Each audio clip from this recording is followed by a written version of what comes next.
নদিয়া জেলায় বেহাল রাস্তার অভিযোগ।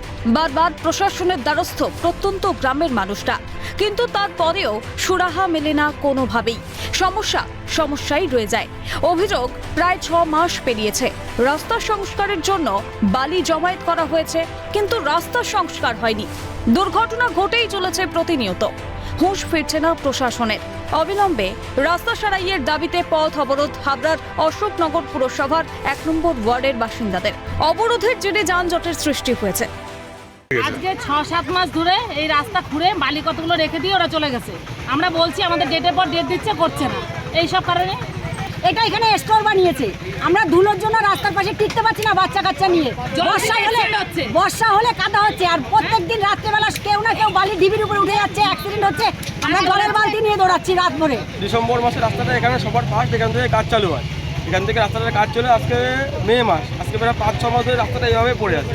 আমরা চাচ্ছি ইমিডিয়েট রাস্তাটা হোক, মানে আজকের থেকেই রাস্তাটার কাজ করা হোক। প্রায় 1.5 ঘন্টা অবরোধ চলার পর পুলিশ এবং স্থানীয় কাউন্সিলরের আশ্বাসে ওঠে অবরোধ। দেবকুমার দেবের রিপোর্ট, ক্যালকাটা নিউজ।